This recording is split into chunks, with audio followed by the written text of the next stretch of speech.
इस पितृपक्ष में आपको क्या करना चाहिए वो ध्यान से सुनिएगा।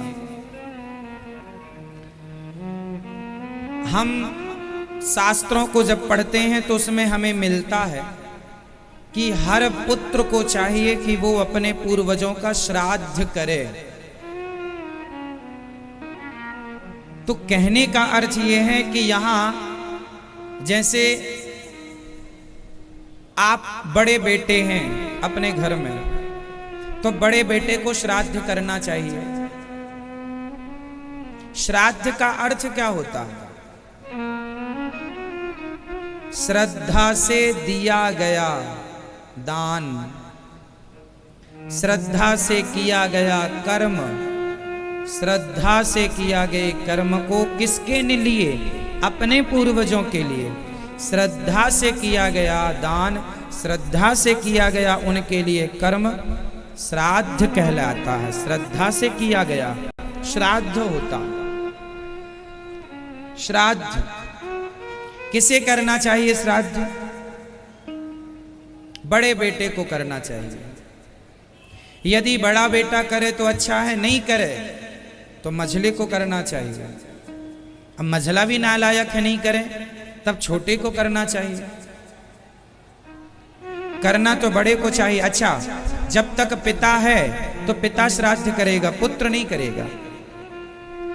ये श्राद्ध की विधि कौन करेगा? पिता। पिता नहीं है तो फिर पुत्र पे आ जाएगा बड़ा बेटा। बड़ा बेटा करे अच्छा है, नहीं तो मझला करे। मझला नहीं करे तो छोटा करे। करे कोई तो करे। क्या क्या कर सकते हैं आप अपने पूर्वजों के लिए? अब हम आपको बताते हैं क्या क्या करना चाहिए, क्या क्या कर सकते हैं। हमें यदि आप गया जी जाना चाहें तो आप गया जी जा सकते हैं। गया जी में वहाँ पंडे लोग विधिवत आपका श्राद्ध कराएंगे।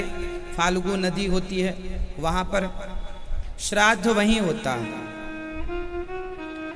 गय नाम का एक भक्त था भगवान का, था तो राक्षस, पर भगवान की शरण में चला गया। तो भगवान ने कहा तुम मुझसे कुछ मांग लो। भगवान ने कहा मुझे पवित्र कर दीजिए।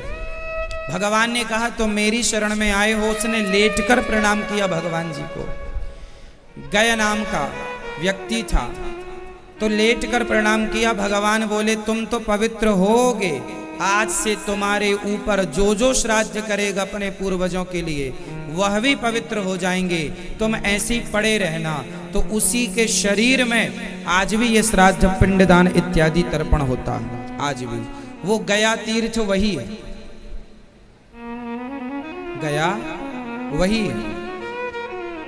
तो गया जी हमें जाना चाहिए। यदि आपके पिताजी का आप श्राद्ध करना चाहते हैं पिंडदान।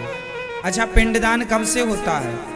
जैसे 13वीं होती है ना, तो 13वीं के दिन भी पूजा होती है, उसमें भी पिंडदान होता है। वो पिंडदान उसको प्राप्त होता है जिसके लिए हम कराते हैं 13वीं, जो भी चला गया है। कुल मिलाकर ये कहना है कि हम बच्चों को चाहिए कि हम अपने पूर्वजों के उस ऋण को उतारें जो ऋण हमारे माथे पर है।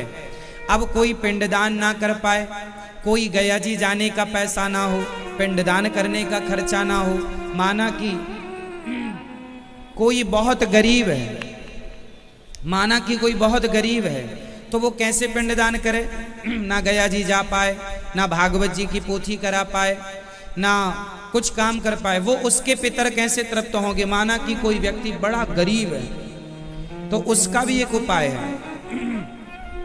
कहते हैं कि आप दोनों हाथ उठाकर, यदि गरीब है तो अत्यधिक, कोई बेटा अपने पूर्वजों का पिंडदान श्राद्ध ना कर पाए, धन का अभाव है, तो दोनों हाथ उठाकर अपने पूर्वजों को याद करे, हे मेरे पूर्वज, हे मेरे भगवान, मेरे पूर्वजों को सदगति दीजिए। मैं इतना गरीब हूं कि मैं उनके लिए कुछ ना कर पाया।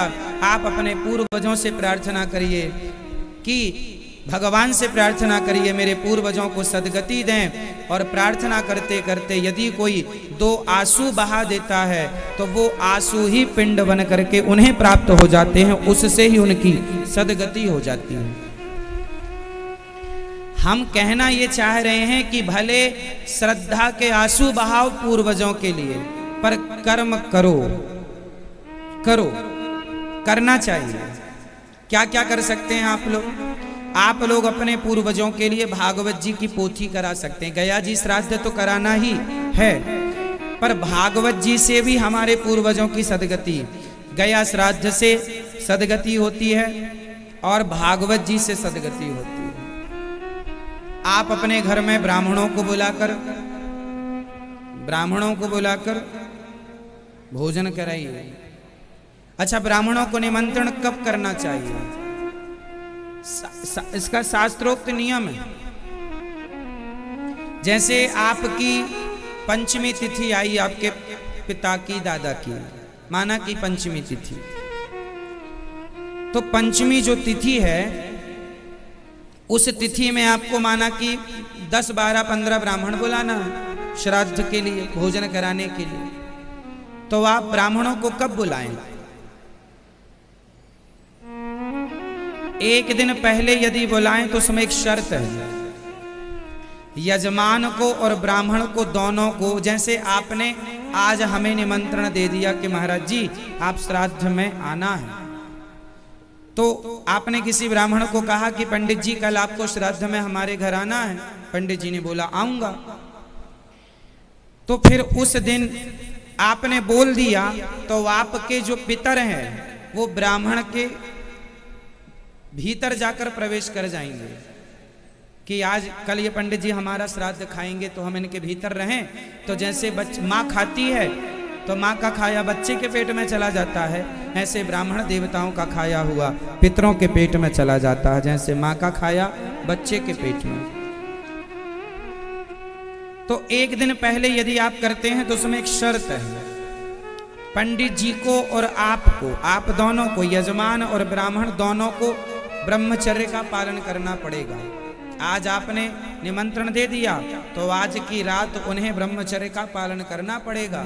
यदि उन्हें अपना ब्रह्मचर्य खंडित कर दिया यजमान ने या ब्राह्मण ने, तो वो पूर्वज फिर स्वीकार नहीं करेंगे। तो फिर इसका उपाय क्या है? बोले आप जिस दिन श्राद्ध है उसी दिन आप निमंत्रण दीजिए। आज श्राद्ध है आपका तो आज सवेरे 6 बजे निमंत्रण देने जाइए। लेकिन अब ब्रह्मचर्य का कोई पालन करे तो अच्छा है, अब ना करे तो शास्त्र जो कहते हैं वो मैंने आपसे कहा। इसलिए पहले हर गांव में 2-4 ब्राह्मण होते थे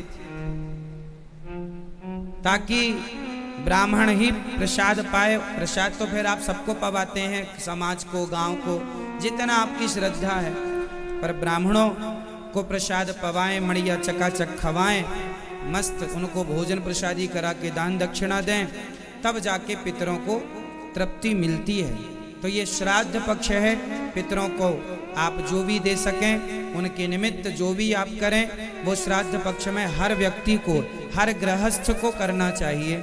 सो आप जो आपकी श्रद्धा है, जो आपके गुरुजन बताएं, जो आपके आचार्य चरण बताएं, वो आप कीजिएगा। इसलिए पंडित जी को बुला लीजिएगा, वो विधि विधान से करा देंगे। विधियां पता नहीं होती आप लोगों को, इसलिए ब्राह्मण को बुलाकर आप पूर्ण रूप से ये विधि कराएं।